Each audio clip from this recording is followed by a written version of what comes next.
Baik sahabat keluarga muslim dan pendengar radio Arisalah FM, kembali lagi di Bincang Sehat sore ini. Kita akan membahas dua info sehat. Pertama mengenai penyakit PES, di mana seorang remaja di negara Mongolia ini diidentifikasi meninggal karena terserang penyakit PES. Nah, di mana kita ketahui bahwasanya negara Mongolia memang ini diapit oleh dua negara yang sangat besar, yaitu ada Rusia dan Cina, di mana informasinya juga sahabat keluarga muslim ini, di mana Rusia dan Cina merasa khawatir juga dan waspada mengenai penyakit PES ini. Jadi kita akan tanyakan ke dokter yang sudah terhubung dengan kita, apakah ini bisa seperti COVID-19 yang berasal dari Cina, seperti itu berbahayanya. Baik, Assalamualaikum dok. Warahmatullahi wabarakatuh. Iya, senang sekali dapat mendengar suara dokter dan bergabung bersama kita di Bincang Sehat di sini. Bagaimana kabarnya dok? Alhamdulillah, baik Bang Darus, apa kabar? Alhamdulillah sehat juga dok.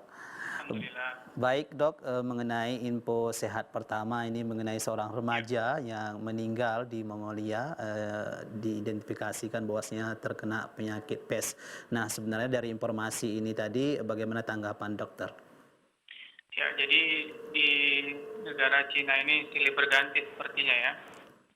Jadi belum selesai juga corona, ini ada lagi seperti akan terjadi wabah gitu ya, PES ya, penyakit PES. Iya. Sebenarnya penyakit PES ini bukan penyakit baru ya. Penyakit ini sudah pernah menjadi wabah ya, wabah yang paling mematikan di dunia. Jadi jauh lebih berbahaya dibandingkan penyakit COVID-19 yang sekarang kita alami di mana-mana ya. Jadi ini penyakit yang cukup berbahaya dan tapi dalam waktu sekarang ini mungkin tingkat fatalitasnya itu tidak seperti wabah pada zaman dahulu. Jadi penyakit PES ini penyakit yang sebenarnya disebabkan oleh infeksi bakteri ya. Bakteri namanya Yersinia pestis, yaitu hidup di dalam serangga. Serangga ini yang ada di dalam sebenarnya hewan pengerat. Ya, jadi dari Cina ya, dari Mongolia itu dari marmut ya. Ya, itu jadi penyakit PES itu kira-kira dari bakteri tersebut. Oke, baik dokter mengatakan nih penyakit yang cukup berbahaya dan bisa dikatakan lebih berbahaya dari COVID-19.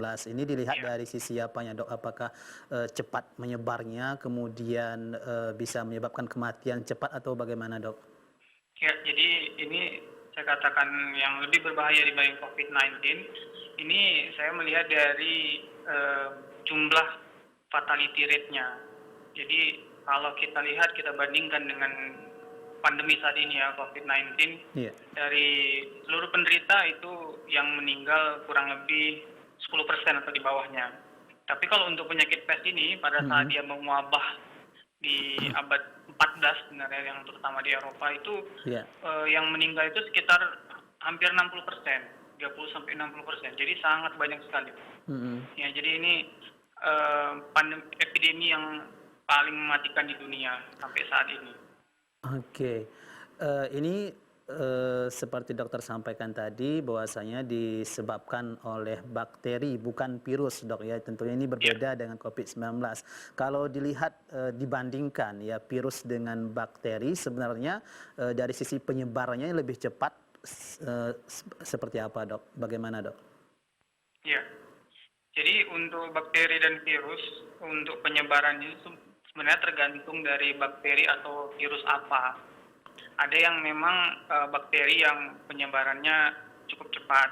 Misalnya bakteri-bakteri yang bisa menyebar lewat air atau makanan terkontaminasi. Ya, misalnya seperti bakteri tipoid ya, namanya Salmonella typhi atau tipoid. Nah itu kalau dari air yang tercemar, itu bisa menyebabkan epidemi dalam waktu singkat. Ya, jadi seperti itu. Kalau untuk virus, ada juga yang virus yang penyebarannya cepat, seperti misalnya virus influenza itu penyebaran cepat. Ada juga yang tidak segampang itu, misalnya seperti virus HIV/AIDS. Itu kalau misalnya dari bersin aja atau dari cuman bertemu saja, enggak, dia harus dari darah ya gitu. Jadi kembali lagi tergantung dari virus atau bakterinya. Oke, Jadi jadi bisa berbeda-beda. tapi bakteri dari pes ini, penyakit pes ini termasuk ini penularannya cepat seperti itu, Dok? Ya, pada saat dia mewabah, ya ini sangat cepat penularannya. Oke. Apakah pernah juga Indonesia mengalami apa namanya, Dok, pes ini seperti itu? Pernah. Jadi Indonesia pernah dalam catatan ini pernah 2 kali ada wabah. Jadi wabah yang paling berat itu di awal abad 20 ya. Jadi tahun 1900-an. Dan juga pada tahun 2007 ada juga ya, walaupun tidak sebanyak yang di awal abad 20 itu. Gitu. Oke, iya. Dan itu untuk pasien yang meninggal itu cukup banyak juga atau bagaimana, Dok? Ya, jadi kalau untuk yang di Indonesia sendiri, yang pada abad ke-20 Ya. itu sekitar 3.000-an yang meninggal. Jadi cukup banyak juga. Oke. Dan yang tahun 2007 memang tidak sebanyak itu, sekitar 80-an kasus lah yang meninggal ya karena pes itu. Iya. Kemudian, Dok, kalau untuk saat ini apa masih ada masyarakat yang terkena pes ini, begitu misalnya datang berobat ke dokter seperti sejauh ini yang dokter ketahui? Ya, jadi kalau untuk sekarang ini hampir tidak ada, apalagi di Indonesia ya. Tapi setahu saya kalau untuk di daerah Afrika itu memang masih ada satu orang yang berobat dengan penyakit pes. Tapi kalau di Indonesia sendiri itu hampir tidak ada. Hampir tidak, iya. Kalau ada jumlahnya sangat sedikit. Ya, karena faktor risikonya mungkin nanti akan kita bahas juga seperti Iya. apa. Oke. Baik, kemudian ada istilah Black Death ya, Dok ya. Ini apakah maksudnya sama dengan pes ini atau bagaimana, Dok? Ya, jadi Black Death ini istilah seperti yang saya sebutkan tadi, ada dia wabah terburuk ya, wabah terburuk sepanjang sejarah umat manusia pada awal ke abad 14 ya, terutama di Eropa. Jadi ini kurang lebih itu sekitar 200 orang meninggal, 200 juta orang. Nah, 200 juta orang itu meninggal di Eropa dan seluruh dunia. Jadi kalau Black Death ini sebenarnya berasal dari bahasa Latin ya, ante mortem ya. Jadi artinya black itu kan hitam ya. Iya. Jadi gejalanya itu pasien itu yang nampak itu kulitnya menghitam. Ya, biasanya muncul di bagian jari tangan, jari kaki ya, dan di ujung hidung. Oke. Nah, jadi kehitaman ini bisa sampai menyebabkan kematian pada jaringan. Jadi pada abad ke-14 itu di Eropa itu sendiri itu 50 juta orang. Jadi 60% populasi itu meninggal. Jadi sisa tinggal 40 orang. Jadi makanya itu tadi ini pandemi terburuk sepanjang sejarah manusia. Ya sisanya lagi dia bisa menyebarnya pada abad 14 itu ke Asia dan ke Timur Tengah. Jadi pada saat itu memang ini penyakitnya belum tahu kenapa. Jadi pada abad 14 itu masih dokter pada saat zaman itu masih bingung ya. Ini penyebabnya apa? Karena si pes ini sendiri itu penyebabnya bakteri itu ketahuannya pada sekitar tahun 1800-an. Jadi mereka tidak mengetahui di Eropa ini ceritanya kenapa.